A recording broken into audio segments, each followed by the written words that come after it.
Hello, people. How are you today? It's Lori. Hi, hi, hi.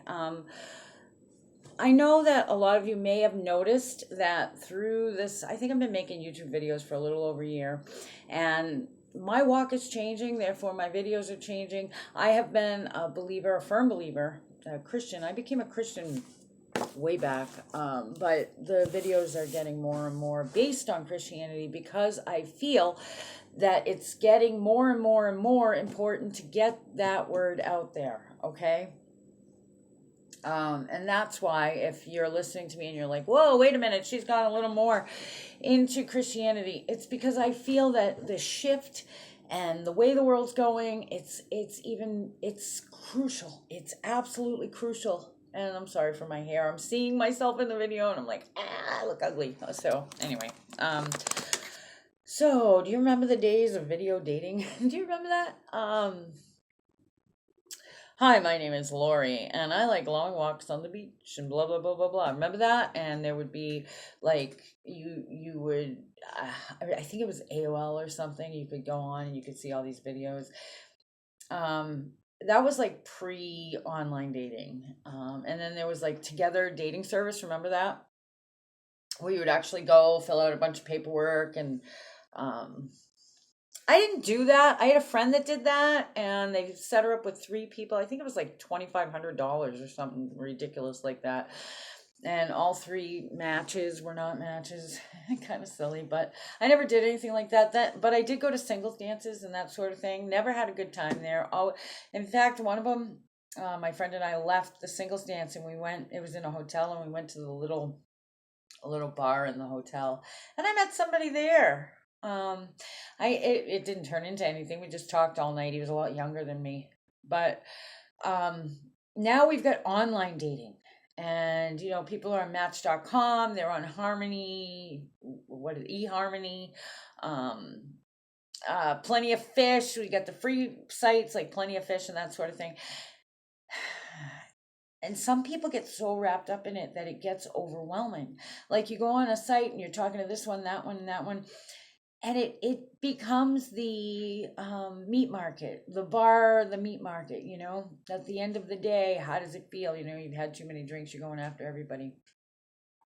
It can be an ego booster initially, and then it becomes a burden almost. And I'm not saying nobody's met on these things. I know a lot of couples that have actually met on these things, but we live in such a um, impersonal society today.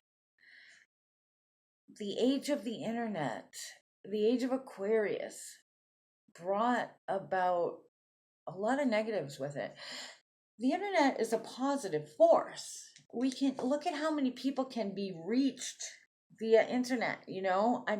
What's funny? Jesus said that you will have the ability more than I to spread the word. And people say, well, how more than Jesus? Well, look at this. It's the internet. It's the day and age where I could be talking to somebody right now in Germany, not a problem, as if they're sitting in my living room, right? But it's also a very dangerous world.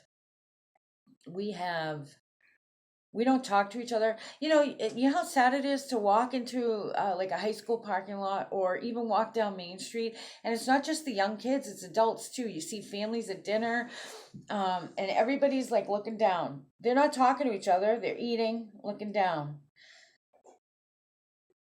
People text each other from the next room. Nobody wants to talk anymore. Um, we still need each other. We still need communities. It's funny. Where I'm living right now, I still need a place. If anybody knows of a place, please let me know. But right now, I'm staying with a friend. She's lived here for over a year and a half. I've been here a couple months, and she didn't know any of her neighbors. I know all of her neighbors because that's who I am. I want to talk to people. Yes, I go online. I do a lot of stuff online, but I want to talk to people. So the reason I'm talking about dating sites and stuff like that and the interpersonal, impersonal world is because there's a lot of people out there looking for Mr. or Mrs. Right. I just had a young man here last night who was beautiful. He's a beautiful man.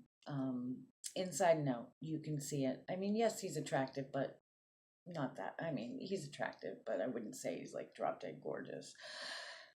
But he's beautiful on the inside. You could see it immediately. And he's absolutely heartbroken. He broke down in tears several times over a female that has been hurt herself. And because of that wound herself and the refusal to allow it to heal, she hurt him. And then, he is also, a spiritual person who does not believe in God, but believes in spiritual forces. This is the New Age movement. This is what I was into when I met another man. Speak of that, I went to a home where there's absolutely negative spirits there. I'm not going to be able to do anything for them, because not unless they turn around to a belief system, because they're mocking the spirits, they're challenging the spirits. I'm not going to be able to do anything. But there was a young man there, absolutely beautiful on the inside. No, it's same thing. Doesn't believe in God, believes in, everything happens for a reason and blah blah blah. That's what I said before. They take this much truth. No, I'm sorry. They take this much truth and this much BS and put it together, and it sounds good and it works good. This is what we call creating our own God. Okay? We don't look at who he is. We just totally bypass that as a bunch of mumbo jumbo, man-made stuff, and we create who we want him to be, because it fits. It fits with us. It makes us be okay with who we are. We don't have to look any deeper. We don't have to change anything. It just is what it is. I used to think that myself. I'm not putting anybody down. I'm just trying to spread the truth. And for those of you that know me, and those of you who have been watching me, even if you don't know me personally, I hope you know that I can be trusted, that I'm telling you, I'm along my path too. I'm growing, but what I'm telling you is absolute truth. I know some people think there's no such thing as absolute truth. I'm teaching you absolute truth, and I hope that your heart is open to it. I hope that you trust me enough to know that I'm just not spouting at the mouth or trying to get something out of you or whatever. I don't need anything. I just want you to listen, because I want you to know the truth, and I want you to be okay, and I want you to feel peace and love and all of that. So if you're single, this is for you. I'm single as well. And actually, I'm okay being single. With my life, and as crazy as it is, and the gifts that I have, and the things that I teach, and the life that I have, it would take one special person to be able to deal with me and my family. And so we've got the gifts, we've got the work, we've got my health issues, we've got my family. Oh, it's a mess. So it would take one really special person. I wouldn't want to do that to anybody, I wouldn't want to be anybody's burden, but I do admit that I'm ready and open for a relationship. And, I hear this from a lot of different people, like the young man that I met with last night, devastated. He wants a relationship, I hear it from people my age. And, when you're young, like you're in, late teens, early 20s, it's not as difficult as it is as you get older. And then there's people even older who are maybe widowed or whatever, and it gets even more difficult because people have health issues, they have family issues. Around my age, most people are married in their 30s. Most people are married, having children, whatever. So it's kind of, I remember when I was I think I just turned 36, and I saw something on TV that said, if you're over 35 and single, forget about it. And I was like, oh no, I'm doomed. I don't know if I put that energy out there and made it happen, but I felt doomed. I mean, I'm not saying I haven't been with anybody since my divorce. I have, but I have my strong beliefs too. I'm not going to bend on that. It's going to take a special person. If he exists. If he doesn't, he doesn't. I'm okay with that. But I wanted to talk a little bit about this story. I'm going to refer back to the story of Ruth. And if you don't read the Bible, it's going to be a brand new story to you. If you do, you probably know the story. And I'll just say it real quick. Okay, so there's this woman, Naomi. And Naomi has 2 sons and a husband. And they live in Jerusalem. It's an Old Testament story. So they live in Jerusalem, they're from Judah. And there's a drought in Judah, a famine in Judah. And they moved to this place called Moab. And Moab is not, the Moabites are not God-fearing people. They have other gods and that sort of thing. And but Ruth, I mean, Naomi and her husband are, they're Jews, and they are faithful Jews, but they moved there and they're doing well financially. And then her husband passes over, and then she has two sons. Excuse me, the two sons have wives. Then the two sons pass over. So now she's got these two daughter-in-laws and she's grieving. And back then, a woman couldn't like just lead the business. That's not the way it was. So Naomi moves back to her homeland where she has family, and her family, she has this piece of land. And there is no longer famine in Jerusalem or in Judah. So they move back, and she tells her daughter-in-laws, you're young, you can, don't feel like you have to take care of me. Go meet a man, get married, live a life. And one of the daughter-in-laws says okay and bids her farewell, and the other one, Ruth, says no way, I'm sticking it out with you. You're my family. I don't care what you say, I'm sticking it out with you. So against Naomi's better,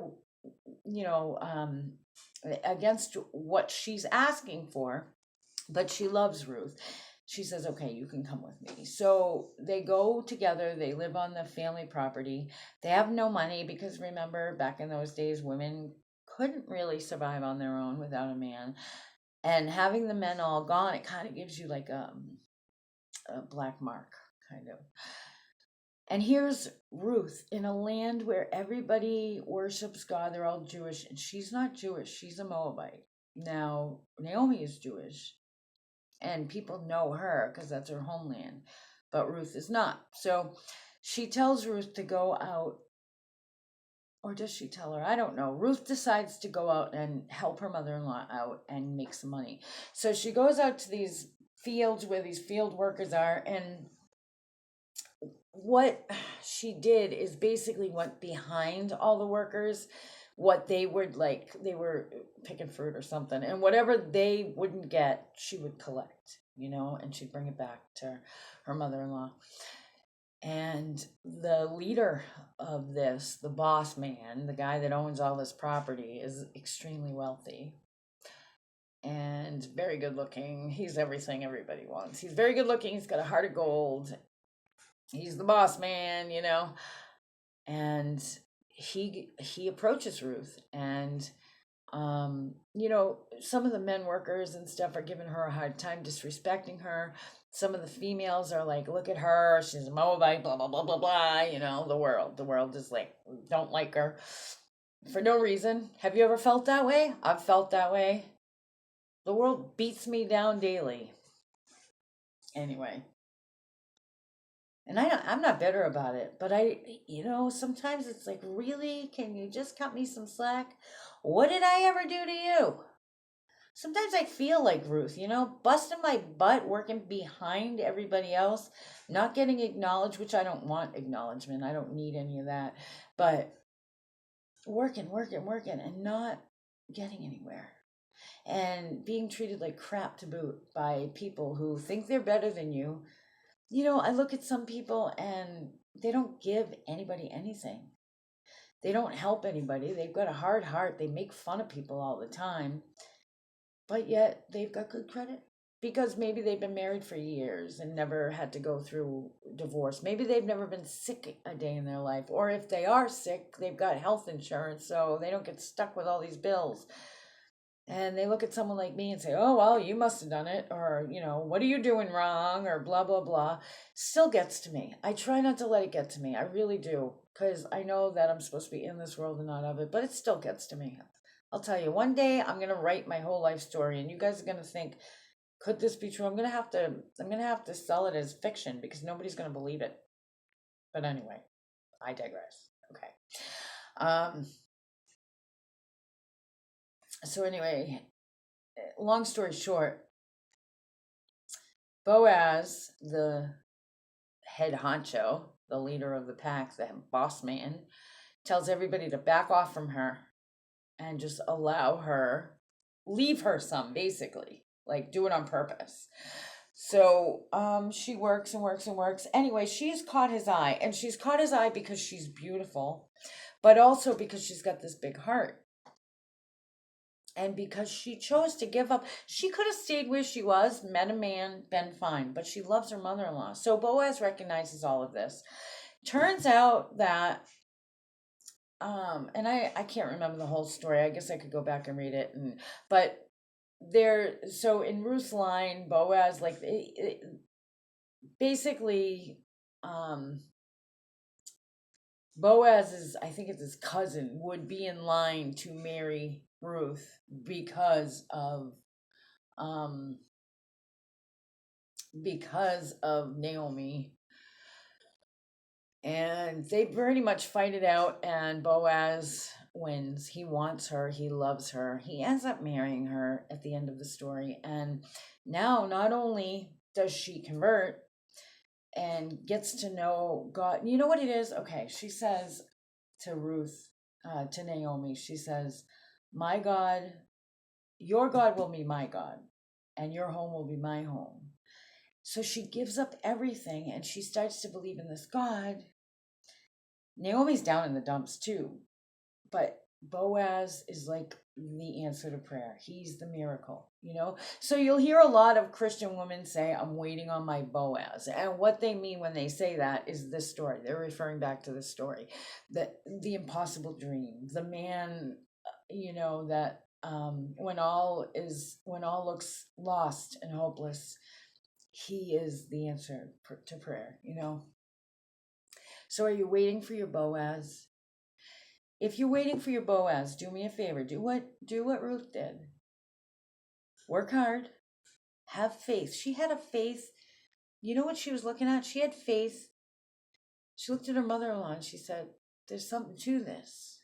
I want to know who this God is.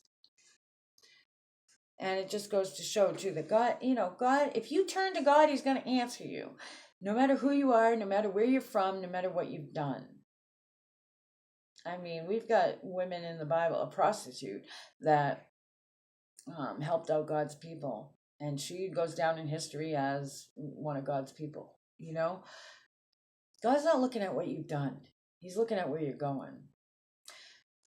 So if you're feeling lonely, if you're feeling like it's time for your Boaz and where is he, don't push it. Don't be like, I got to go online. I got to go to the bars. Now we have that speed dating where you meet somebody like for 30 seconds or whatever it is.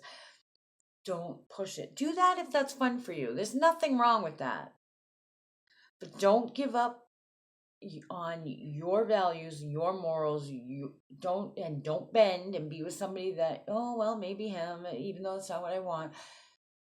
Pray. And, people say, well, I'm just waiting on God to give him to me. Well, God's not going to have him knock at your door. Okay? So go out. If you want to go online, if that's what you choose, go ahead. But don't obsess over it. If you want to meet through friends, if you want to join a group, if you want to, whatever it is, go. Start believing that Boaz is coming. Start acting as if you're going to meet your guy or your girl. Start just with that in the back of your head, wherever you go, know that he or she could be there. Start believing. And if you truly want to be with somebody, don't set your life up as a single person. Leave room for that person. And just patiently wait. And I'm telling you, you'll get your Boaz. And he may be a Boaz.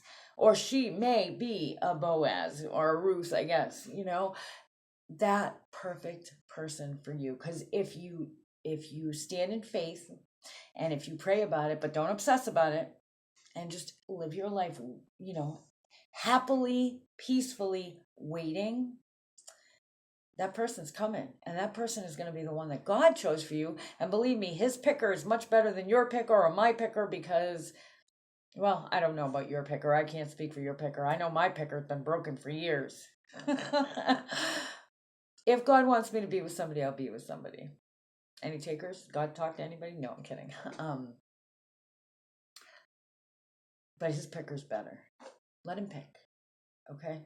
All right, guys, I hope this was an okay video. I just kind of went off track a little bit. Hope you have a good day, and I'll see you in the next video.